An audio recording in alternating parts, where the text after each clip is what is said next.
Welcome to Saturday's Warrior as we do our Week 10 picks and predictions. I've got Adam with me. Adam, All right, welcome. Trevor. And no, Skylar, I should say. today I am What? Skylar Main. And for anybody who does not know who Skylar Main is, we got him here. You often see him on the sideline following Kalani Sitake around. So Best mustache in the biz. That's right.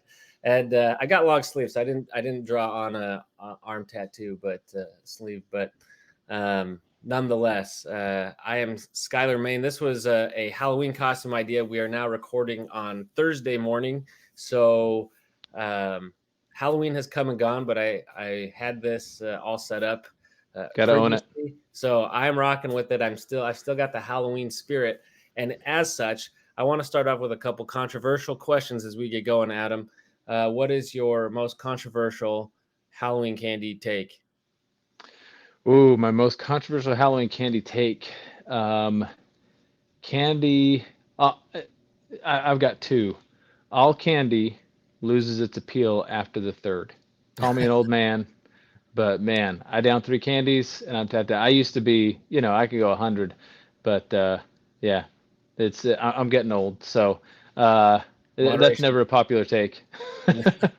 And then I'm gonna have to say I can't stand almond joys. Is that controversial? I mean, that's kind of a dividing line, but really, yeah. I mean, I don't know. People either seem to love them or hate them, but I think more people fall into hate them. I like them. So my most controversial take is that Reese's are overrated. Yeah, I'm gonna have to say that's controversial because that's about the only candy I'm left with now. Yeah, and the kids throw me their Reese's and anything else they just take. And oh, really? Yeah. See, my wife loves them, so she gets most of them. I just think the peanut butter in it is just not that good. I like the Trader Joe's peanut butter cups. Now those I can't eat too many of because they will make me sick. But I agree with you on that. On that part at least. But yeah, so I'm a little bit out on Reese's, but yeah. So my second question for you is, when is it appropriate to start listening to Christmas music? Oh boy. So my controversial take on this is that do whatever you want. I don't care if you listen to Christmas music in September. Like, let's just stop jumping down your throat about Christmas music. It's personal preference. If you want to get in the holiday spirit in August, knock yourself out. Me, I'm not gonna jump in pre-Halloween. It's just doesn't feel right. Just kind of throws off a weird vibe. But I get sick of it if we're listening to it early November. So we've actually divided it up, and this has been fairly effective. So I don't get tired of Christmas music. Only instrumental Christmas music, right? The less in your face, we're simply having a wonderful Christmas time stuff pre-Thanksgiving, and then post-Thanksgiving go to town, right? Do all the annoying songs you want. You're in the spirit of the season. It's great. I like that. I think that's a good take. Let people do what they want, but just don't bring your Christmas music around me. As I said, I'm still kind of hungover from Halloween. I'm not ready to give up on fall, even though it got cold here, and not ready to move into Christmas mindset. I say one holiday at a time policy. See, what we need is Thanksgiving music. Give me some Thanksgiving music, Skylar, and then I'm gonna, right? That can fill the void between Halloween and Thanksgiving. See, and Christmas takes over by, when you say holiday music, because then they can just wrap in Thanksgiving and New Year's and they put it all into one and they just completely capture this entire time. I'm not like, hey, it's spooky, and then you wake up the next morning, Christmas music going. But I'm with you. I like the instrumental. Let's keep it more mild. I can handle that. But anyway, so I'm post Thanksgiving, and closer to December, the better. But anyway, fair enough. So now that we got that out of the way, I do have some actual controversial BYU questions for you. But before we get into that, let's do a quick review of last week. Let's do real quick here. So here are the games we looked at, and here were our picks. We were in lockstep in the Big 12. I think Kansas, at least I was ready to pick Kansas over OU if Daniels had been slated to play. I agree. The fact that Bean beat him was shocking to me. Yeah. Really impressive victory by Kansas, the team victory. And then the West Virginia game, for me, it was kind of a toss-up in my mind. And so when you picked UCF, just out of odds, I should have just picked West Virginia strategically. But what? Again, it's surprising to me how much UCF has struggled. I mean, they've been in a lot of these games, and Mm-hmm. so their record I think reflects worse than I think the team actually is. But losing your quarterback, your starting quarterback, and in the middle of the season is never easy to overcome. Yeah, and they look better with Plumlee back, but I came away more impressed with West Virginia than I was down on UCF in that. They were on the road, they battled hard, coming off a loss, and their offense looked good. That the identity of this West Virginia team early on was tough-nosed defense and running the ball, and it's evolved. And now their offense is taking over. Their defense has lost a couple starters. They're not quite as sharp, but that offense looks really good right now, and West Virginia's finding ways to win. Yeah. Hey, hold on just a second. I've got a guest in here with me. You're good. Guests are always welcome.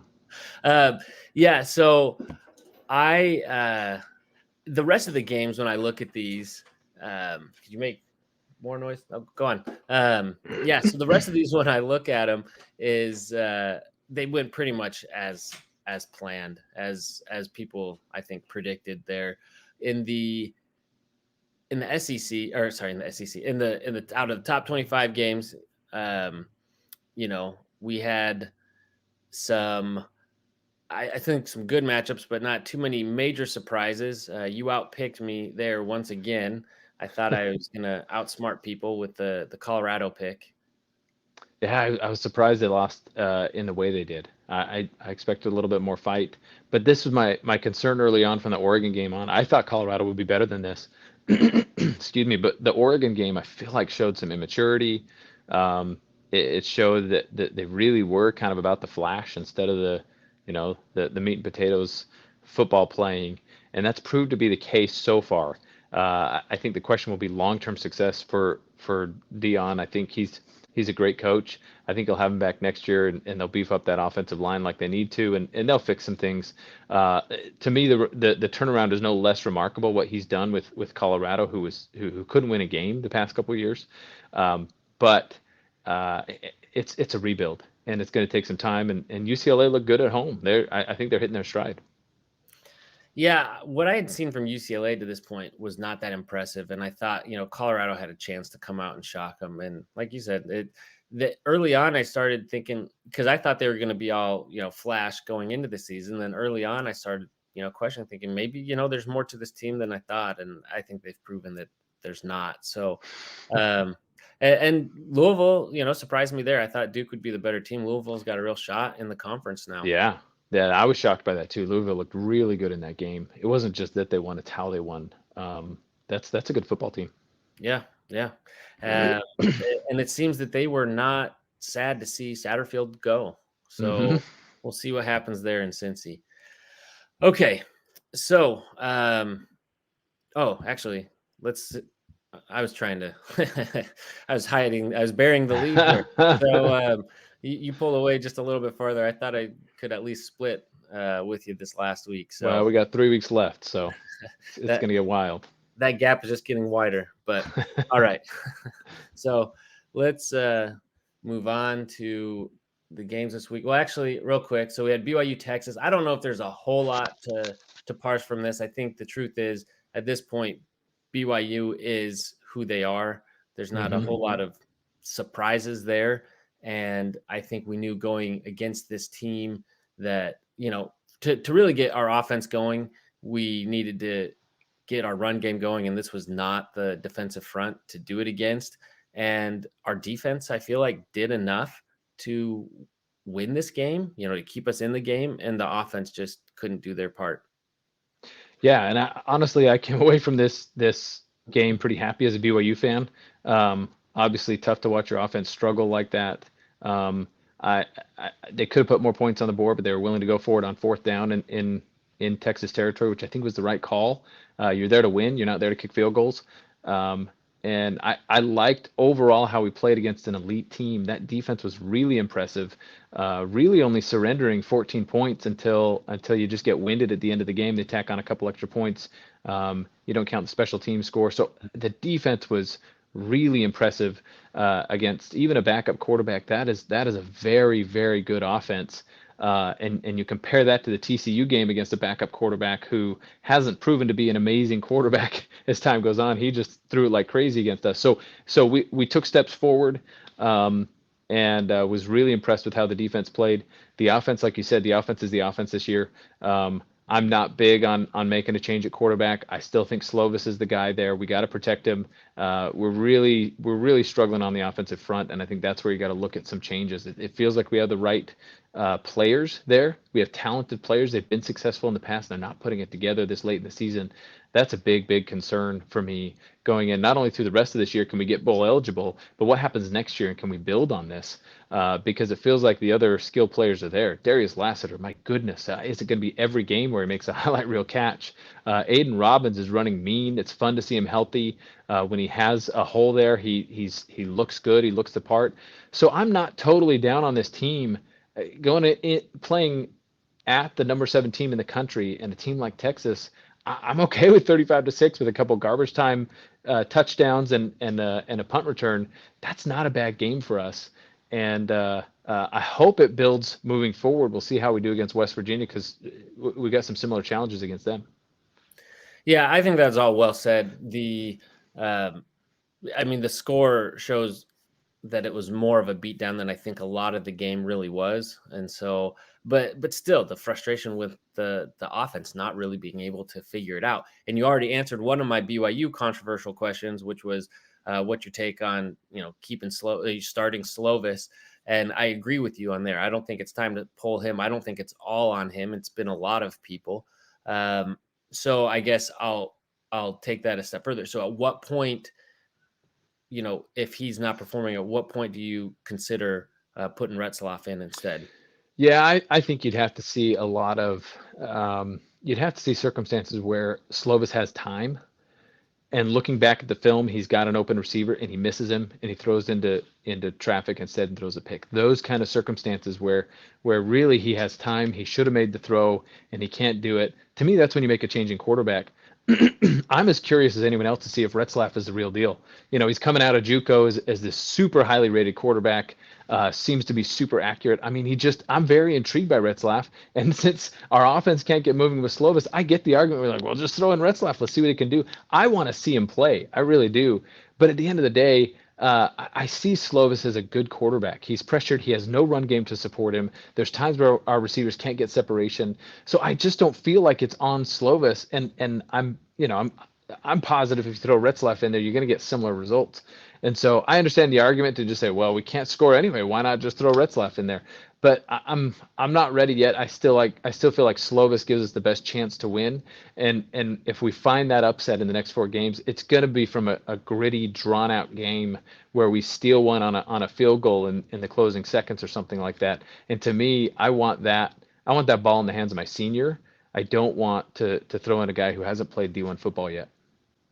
Yeah, no, I agree with that. I think obviously if it turns into a blowout type situation in any of these games, I think you definitely want to see him and get him in there so he can at least just start getting reps. It may or may not lead to any different results because, as you said, it's not really all on him. I just can't believe, because there's times when Slovis has all day in the pocket, and I can't believe that every single time that happens, because it's a fair amount of time that I've noticed that he doesn't have anyone to throw to and he has to throw it away. It can't, because we have some good receivers. I can't believe, you can't usually see downfield. I can't believe that there's never a receiver open. And I don't know if he's just not trusting himself, not getting the throw off, because the fact that we're having guys have to make one-handed grabs all the time, it'd be nice if we had throws that were a little bit more on point where they weren't in a position to have to pull those down. So, I don't know. It's hard without being able to see the whole field and dissect the film, the same way and really understanding the plays and the scheme that they're trying to run. So I don't know, but I'm with you. I would like to see him if the game starts getting out of hand, or if there's some like clear mistakes that Slovis is making, but I just you're right. I think he still probably gives us the best chance, and boy, I'd really like us to get at least one more win and outperform the Vegas predictions from preseason, but also just get bowl eligible. So that would Yeah. be, I think, a huge win first year in a Power 5 conference. Yeah. Um, so okay, so let's get past that. So we've said all that. How do they look going into this West Virginia game? Yeah, tough matchup just because of where West Virginia's at. They've been playing better and better as time goes on in the season. I know they dropped uh, a game that they shouldn't necessarily, but that performance against UCF on the road last week, excuse me, was very impressive. I think leads to a lot of momentum for them appropriately. Um, and so I think this is a tough one for BYU again because West Virginia matches up really well on the defensive line and stopping the run, which is where we've struggled. And when we can't establish the run, we really can't open up passing lanes. So on top of that, we're on the road. I like that it's at night. I don't like that it's at night because I'm going to be there and it's a long trip for me. So I would have preferred an afternoon game, but boy, we play better at night.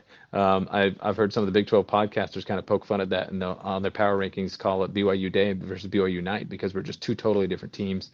So yeah, do we under the lights? Do we kind of get up for the big game and stand a fighting chance? Yeah, I think BYU bounces back against Texas. I don't know if it's enough against West Virginia because their offense is playing well, because they're hitting their stride. I like us getting that upset at home against Iowa State the next week. I think BYU is going to drop this one on the road. Yeah, it is a tough matchup. So I had Kuz from Kuz's Corner on earlier this week to talk about the matchup, and he was talking about how their secondary is banged up, and that's been, perhaps a weak point on their defense. And I thought, well, shoot, if maybe that allows our receivers to get open, but I feel like we've had some of games with similar matchups, and it hasn't really proven it different results. So Yeah, I think you got to have some running presence so to force them to rush more than 3 or 4 people. Because if you got 7 or 8 out there, if you got a bad secondary, you can still clog passing lanes with 7 or 8 guys wandering around. mhm. Yeah, and I think teams have learned, because even early on, I felt like we showed we couldn't run, and teams thought, okay, we'll just stop the run and then live with the rest. But that's what BYU kept saying. No, we just took what was given to us. That's why we passed so much. So I think teams have kind of moved away from that, and they're like, we don't really have to shut down the run. And BYU will do that themselves. So yeah, it is going to be a tough matchup. I think West Virginia. I don't think they're at the top of the league, but I think they're squarely in that top half of the league, the Hmm. conference. And so, I'm with you. I think West Virginia pulls this one out, but I'm not completely writing BYU off. It's brave of you to still go, even though you're expecting a loss there. It's gonna be hostile territory, but it should be an awesome, awesome environment. My other controversial question, which I forgot to ask, is so if our offense cannot figure anything out, what are your feelings on A-Rod? Are you one of the people that's let's get rid of him, get some new blood in here, or what are your thoughts on that? Yeah, I think it's preposterous to talk about getting rid of A-Rod at this point because of his track record. If we had stumbled on and off some years, I think there's room for that conversation. But my goodness, he's been stellar for 3 years, and so we've got to give him some grace there. I just don't think that we're going to attract a great offensive coordinator to his caliber, to what we've done in the past few years. So it's our first year in the Big 12. We're playing against elevated competition. We brought in a ton of transfers this year to try and match that competition. It hasn't gone as well as we hoped on offense. But I have zero problem saying, yeah, A-Rod definitely deserves a year or two. If we're in this place next year and the following year, that's a totally different conversation. But I don't want to get rid of a coordinator that has produced at his caliber because we have a bad season. There's so many different factors that go into that, and I think he's got to have a chance to repair that. On top of that, I just love watching an A-Rod offense. It's creative, it's fun. I like the play calling, I like the aggression downfield, things that we haven't had at other times at BYU. I love what he brings to the table, and to me, the style of offense we play is just as important as winning. if we went out there and ran the triple option and won 10 games, man, my eyes would bleed and I'd fall asleep during the games, even though we're winning. I just can't watch that kind of football. So for me, it's entertainment value. A-Rod brings a lot of entertainment value. I've had a lot of fun the past few years. And so I have zero hesitation in just saying, everybody calm down. Teams have bad years. They have slumps. There's so many different variables going on here. Let's give them some time, and it may be that in the end, A-Rod it's not cutting it against this higher level competition. But I don't think so. I've got a lot of confidence they'll get this turned around. Yeah, absolutely. No, I'm with you on that. I think that's premature. I've seen some takes that are saying, well, it was NFL talent that made A-Rod look good, but they were not the ones making the play calls. And you saw a lot of development of those players in the time that they were at BYU. So, yeah, I think that's a bad take. I'm with you on A-Rod. I think deserves more. I think there's more there than that's out of his control, and they're doing – I have to assume, I have to give them the benefit of the doubt that they're doing the best they can with what they have. All right. So on to the rest of the Big 12. TCU at Texas Tech. What do you see happening here? I think this is our toughest pick, oddly, our toughest pick of the week. Who knows? I'm giving the nod to Texas Tech because they're at home. I think TCU is the more talented team.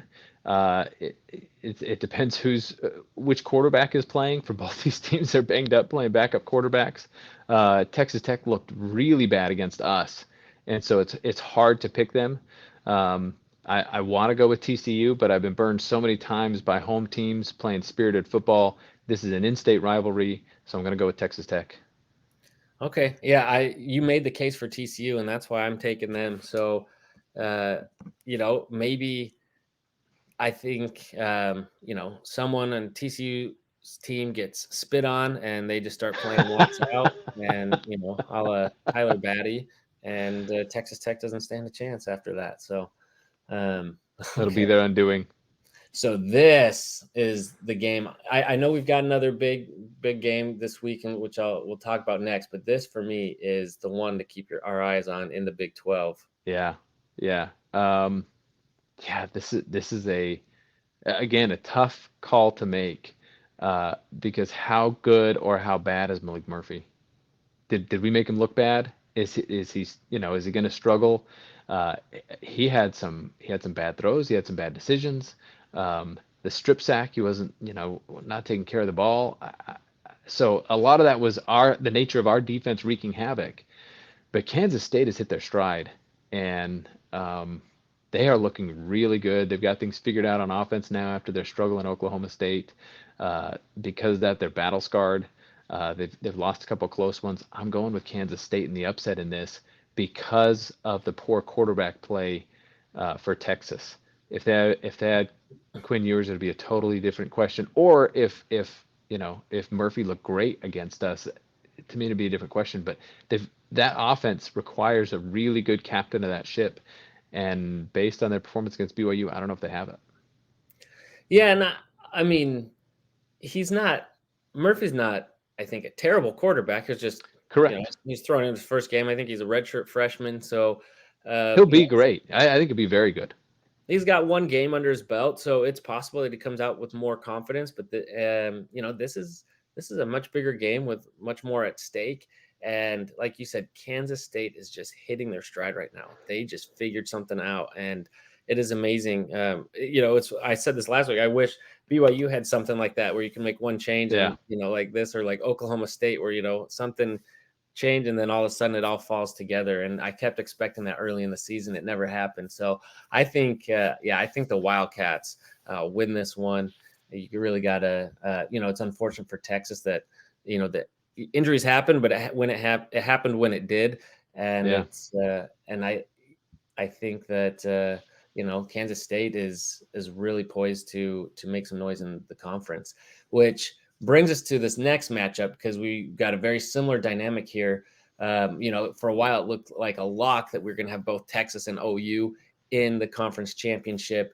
But now, after this last week, the odds of that, I think, have dropped drastically. And these two games are really going to set up, I think, the winner of both these two teams is really going to be in the driver's seat, I think, for making it to the conference championship. So this is the final Big 12 Bedlam that we're going to have. And I don't know, Adam, what do you think is going to happen? I love that it's in Stillwater. I do too. I do too. I love this matchup. This has historically been one of my favorite rivalries to watch. There's just so much chaos in these games. Gundy always plays them so well. Um, and Oklahoma State has just seemed unstoppable as of late. And so I just feel like the narrative, you're right, through the first half of the season was, well, Texas and OU are going to stomp on everybody and run out to the SEC. Well, we're seeing the revenge of the Hateful Eight out there. I mean, they are on a roll. And I think Oklahoma State continues this. I've got Oklahoma State in a major upset, which I never would have predicted earlier in the season. But OSU is really uh, they found a groove, and they just feel so inevitable right now. So I don't know how you go into Stillwater and win this rivalry game when you're Oklahoma coming off a loss, you're struggling. Now you're in that bounce back mentality, but all the chips are on the table because you're right. Whoever wins this, as well as Kansas State, Texas. I mean, this is the semifinals to go to the championship game, right? Whoever wins these games are in the driver's seat and can coast to the Big 12 championship game. So major implications for this, and I think Mike Gundy and crew are going to pull it out. He's a man. He's almost 50 now, right? Well, and yes, because we have to remind ourselves that Oklahoma State is 6-2, but one of those was out of conference to South Alabama, so that does not count, And they were a clean slate coming into conference and are 4-1, same as OU. I'm with you that Oklahoma State is just playing. They seem to be playing inspired football and very impressive. And I came into the season feeling like OU was perhaps a little overrated, and they had a very easy schedule, which was going to set them up for a lot of success, which might inflate, our perception of them. Having said that, I just cannot imagine a week in which both Texas and OU lose. And I feel really strongly, I don't know about really strongly as I can about a tough matchup like that Kansas State is going to pull out the win over Texas. And so that's how deep my analysis is on this one, is that I just don't trust both Texas and OU to lose in the same weekend. That would be fantastic. But so for that reason, and that reason only, I'm going with OU. That's fair. That's an in-depth analysis right there. Thank you. So, on to the real matchup of the Big 12 this weekend: Houston at Baylor. Boy, it's tough when you take two struggling teams, right? Who's going to be able to put it together? I think there's two really good head coaches going at it, and in tough seasons, who can rally their troops, who can get them to a victory. And I feel like I've picked both of these teams at different times and been burned by it. And so either way, I feel like it's a loss. I'm going to go with Houston. I usually go with the home team in these toss-up games, but I just feel like Dana Holgerson is able to inspire a little bit more from his team right now. The Baylor, besides that one half of football against UCF, they've just been absent, and I don't know where they're gonna find it to really come out and fight. You could see it in the University of Utah game early in the season. That group in Waco doesn't come out and in droves to support a losing football team. So I don't know that the crowd presence and the home field advantage is really going to be there for them. I think Houston can pull this out. Yeah, plus Baylor only scored 6 on Texas, so how good could they be? But, right. But no, I'm with you. It was a toss-up for me on this one. I would tend to lean towards Houston, but I got to think strategic here. So I'm going with Baylor, since this is essentially a toss-up. I'm going with Baylor because I need some wins here to try to catch up with you. This will be the week. This will be the week, Trevor. Yeah, exactly. I'm afraid this one's going to burn me, but I just gotta play the odds here. So UCF at Cincy, another barn burner. So yeah, I've got UCF in this one. I can't make a pick for Cincy against really anybody in the Big 12 at this point until they can figure things out, and they could pull off a surprise win. I think UCF is frustrated coming off of that, and they've still got a lot of talent on that UCF team. And so I think they've got their eyes hopefully on a bowl game still. They're still they've still got that mentality. So I've got UCF winning on the road against Cincy. Yeah, I'm with you. UCF. I just can't pick Cincy at this point, which is unfortunate. Like I said, Louisville misses Satterfield quite a bit. No, they had a lot of turnover too, to be fair, and Yeah. I think those struggles were all to be expected. Yeah. So, all right. So we got Jayhawks at Iowa State. This should be a pretty good matchup. These two teams, I think, are both kind of slated in that just under that upper tier of the conference. Yeah. Yeah. And this is I think Kansas is the better team. So I'll start with that after what they proved against Oklahoma. But there is a tendency to have a letdown game after a major victory like that. They're on the road against Iowa State, who's been stingy on defense, 4-1 in conference play. I'm going to take Iowa State for those two reasons. Kansas coming off a big victory, it's tough to sustain that momentum when you peak. And Iowa State just being steady Eddie and playing at home. I think they're going to pull this out against Kansas. And my hope is that happens because that gives Iowa a peak in beating a ranked team at home, and then they can come on the road against us into a trap game, and we can get bowl eligible. Okay, I like how you're thinking. I like that scenario, actually, that point. No, I had the same thought about Kansas having that letdown after a big victory versus Oklahoma. So, but I went through and I was just trying to compare. I mean, we're really putting up Kansas's offense against Iowa State's defense, but they've started letting more and more points. Even as the season went on. Oh no, that's not right. But they were. I guess they've kind of started locking down, but they were kind of struggling letting up more points. But I also looked at similar matchups, which doesn't mean anything because I think did TCU lose to Texas Tech? I can't remember now, and we got destroyed by TCU and beat Texas Tech, so it doesn't mean anything necessarily. But looked at all the similar matchups, and I just think Kansas played all those teams better, and like you said, they are the better team, I think, overall, and more talented. And so I think this one was one that I really struggled with, went back and forth, but I think I'm going to go with Kansas on this one to keep things interesting. Okay. All right. So now we're into top 25 matchups. So there were a lot of good games this weekend, but we kept it at the two top 25 face or head-to-head matchups this weekend. And the first one we have is Mizzou at Georgia. And Mizzou has been a surprise this year. I think they've definitely outperformed what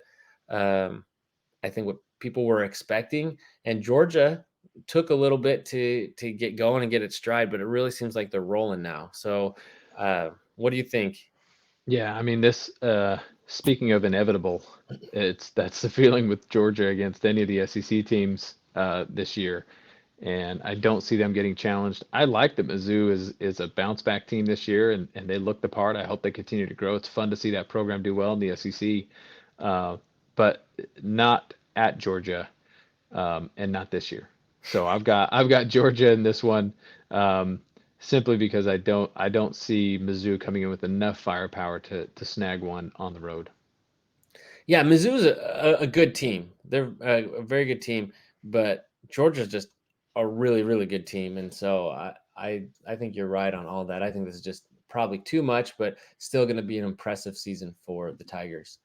All right. So Washington at USC. And I think this this will tell you how little FPI knows about real life. to have the Trojans favored in this one. Washington is going to come in and they're going to dominate. SC has lost their way. They almost lost to Cal last week. Their defense couldn't stop you and I out there throwing the football around. Unfortunately, I don't know what's going on there.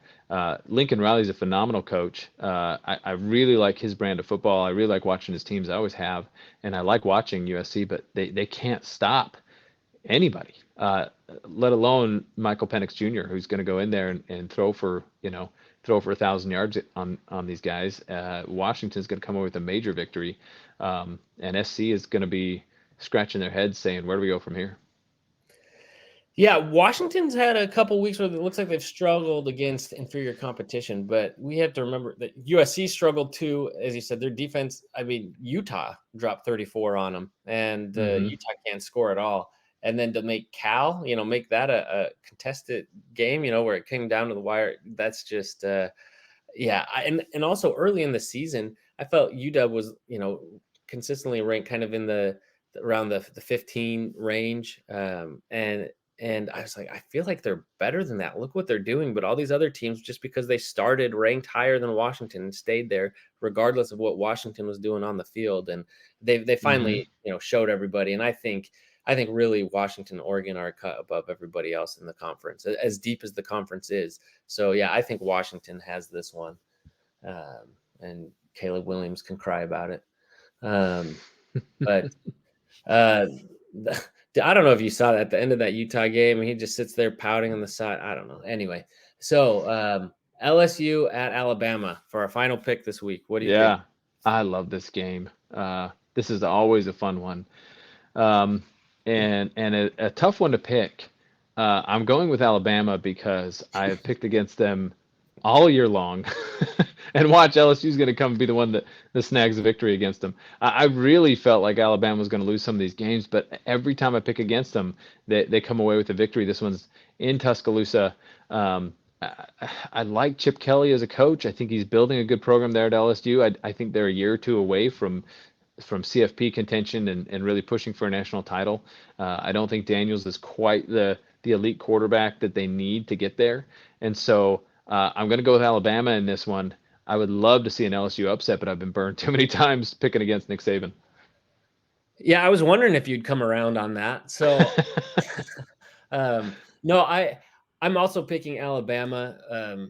I think, well, one, I just don't like Kelly, but also I think that you're putting, so LSU's offense is great, but their defense seems very porous, whereas Alabama's offense has struggled. So now you're putting Alabama's bad offense against LSU's bad defense. And so then I just think, well, then it's going to come down to coaching. And, really, is there anyone better than Nick Saban? And so in those situations, especially at home, and has there ever been a year when he's won like two or lost two home games? That's a good question. Yeah, and also, when does he lose back to back in 2 seasons back to back to the same team?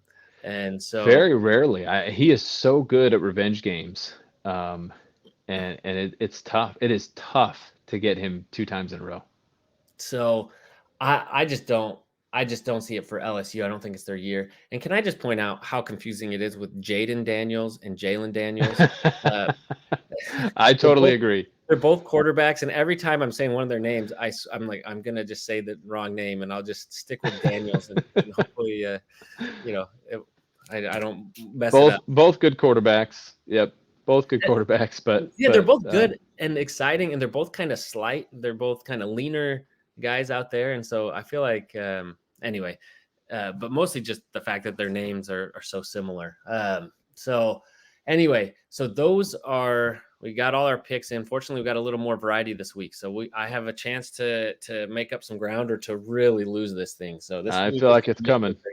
So anyway, all right, Adam. Well, thanks for hopping on and doing this, even though it's a bit rushed this week with Halloween being during our normal recording time, but. Yeah, if I haven't said this yet, but please be sure to like the video, subscribe to the channel. We do these each week. We also get out instant reactions after BYU games, as well as our Big 12 power rankings. And as I alluded to earlier, try to get in guests from BYU's opposing team fan base each week to kind of dissect the upcoming game for the week. So please subscribe, hit the bell, all that stuff, so you can catch all our content. It really helps us a lot. And Adam, good luck at the game this weekend. Cheer them on and bring some good mojo with you. That's right. And we'll be loud. Be safe. All right. Go Cougs. All right. Go Cougs. Thanks, Skyler.